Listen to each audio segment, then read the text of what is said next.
Bismillahirrahmanirrahim. Assalamualaikum warahmatullahi wabarakatuh. Ketemu lagi dengan Ma'ami di hari ke-12 di buku ke-12 Muhammad Ismahiro dengan judul Pelajaran dari Uhud. Apa yang akan kita pelajari dari sini? Insya Allah Ma'ami akan bacakan untuk kalian semua.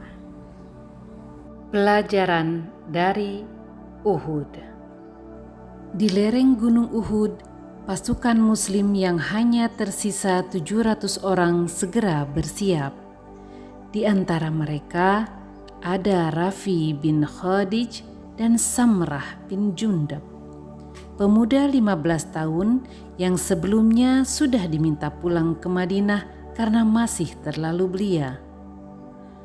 "Rafi sangat ahli memanah," kata seorang sahabat.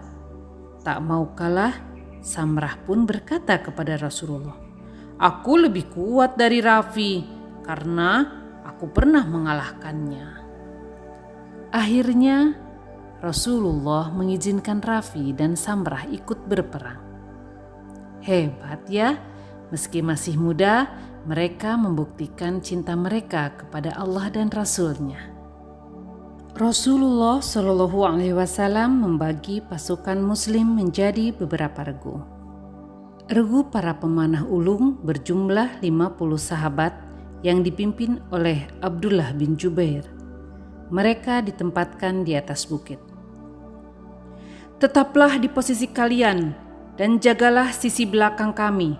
Jika kalian melihat kami menang, jangan sekali-kali turun dan mengikuti kami. Jika kalian melihat kami kalah dan syahid, jangan membantu kami." Sebuah pesan jelas dan tegas disampaikan Rasulullah kepada pasukan pemanah. Sebelum perang berkobar, Rasulullah Shallallahu Alaihi Wasallam menggenggam sebilah pedang. Beliau berkata, "Siapakah yang sanggup memenuhi tugas pedang ini?" Beberapa sahabat langsung berdiri untuk mengambil pedang itu. Lalu Rasulullah Shallallahu Alaihi Wasallam memberikan kepada Abu Dujana, seorang lelaki pemberani berikat kepala merah.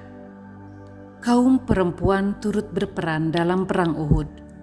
Di pasukan musyrik ada 15 orang perempuan ikut serta. Mereka dipimpin oleh Hindun binti Utbah. Di pasukan Muslim, Ummu Imarah adalah salah satu yang ikut bertempur dengan gagah berani. Perang berkecamuk dengan sangat dahsyat, dipimpin para pahlawan Islam termasuk Hamzah bin Abdul Muthalib, Abu Dujana dan Mus'ab bin Umair. Kaum Muslim mampu memporak-porandakan musuh. Mereka meski lebih unggul dalam jumlah, pasukan dan peralatan perang, pasukan musyrik tetap terpojok. Mereka berlari pontang-panting meninggalkan medan peperangan. Mengetahui perang seakan sudah berakhir dan pasukan Muslim menang, sebagian besar pasukan memanah turun dari bukit. Hanya Abdullah bin Jubair dan 9 pasukan pemanah yang tetap bertahan. "Aku tidak akan melanggar perintah Rasulullah," kata Abdullah bin Jubair. Melihat regu pemanah turun, Khalid bin Walid, komandan pasukan musyrik, melihat peluang untuk kembali menyerang pasukan Muslim dari belakang. Serangan tak terduga itu memporak-porandakan pasukan Muslim. Posisi Rasulullah pun terancam, bahkan hingga tersiar berita bahwa Rasulullah sudah syahid akibat serangan pasukan musyrik. Di manakah Rasulullah? Rasulullah ada bersama para sahabat yang melindunginya. Beliau sudah berdarah dan terluka hingga giginya tanggal. Luar biasa pemandangan di sekitar Rasulullah. Mus'ab bin Umair dan 7 orang Ansor gugur ketika mereka menjadi tameng hidup untuk melindungi Rasulullah.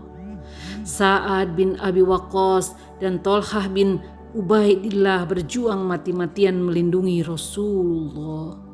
Bahkan tubuh Tolhah terkena belasan anak panah saat menggendong Rasulullah untuk melindungi di balik bukit pasir. Rasulullah pun bergumam, sudah seharusnya Tolhah masuk surga. Perang pun berakhir. Pasukan musyrik meninggalkan Uhud setelah mereka tidak berhasil menemukan Rasulullah. Mereka merasa sudah memenangkan pertempuran. Rasulullah Shallallahu Alaihi Wasallam amat terpukul melihat banyaknya sahabat yang gugur. Mus'ab bin Umair dan Hamzah bin Abdul Muthalib termasuk di antaranya. Hamzah syahid di tangan budak bernama Washi atas perintah tuannya Zubair bin Mut'im. Washi dijanjikan imbalan akan dimerdekakan. Dia juga diiming-imingi hadiah dari Hindun binti Utbah, istri Abu Sufyan, sang panglima pasukan musyrik. Ibnu Mas'ud menceritakan, tak pernah kami melihat Rasulullah menangis melebihi tangisan beliau terhadap kematian Hamzah bin Abdul Muthalib. Beliau menghadapkannya ke kiblat, kemudian beliau berdiri di depan jenazahnya dan menangis terisak. Usai menguburkan dan mendoakan jenazah sekitar 40 syuhada, Rasulullah kembali ke Madinah pada Sabtu petang. Esoknya, Ahad pagi, usai sholat subuh, Rasulullah Shallallahu Alaihi Wasallam bersiap kembali mengejar pasukan musyrik. Mereka sedang dalam perjalanan pulang ke Mekah. Beliau juga memerintahkan Bilal untuk menyampaikan perintah kepada para pasukan.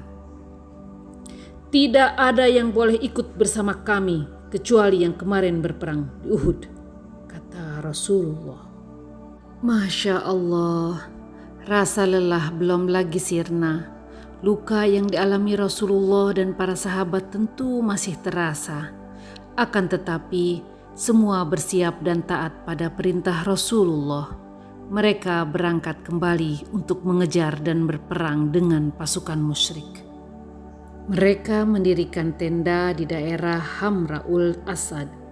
Kemudian mereka menyalakan api unggun besar sehingga musuh akan mengira jumlah mereka banyak. Seorang bernama Ma'bad al-Khuzai melewati daerah tempat pasukan muslim bermalam. Dia segera melaporkannya kepada Abu Sufyan, panglima pasukan musyrik. Allah menyusupkan rasa takut pada Abu Sufyan.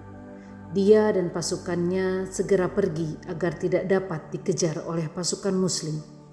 Rasulullah dan seluruh pasukan akhirnya kembali ke Madinah. Begitulah cara Allah menjaga harga diri kaum muslim. Pasukan musyrik begitu gentar, pasukan muslim tetap terhormat karena tidak menyerah. Bagaimana adik-adik? Banyak yang bisa kita pelajari dari pelajaran di perang Uhud kali ini. Allah menjaga kehormatan para kaum muslimin walaupun kalah, mereka tidak gentar menghadapi lawan. Insya Allah bertemu kembali dengan Ma'ami esok hari di buku ke-13. Assalamualaikum warahmatullahi wabarakatuh.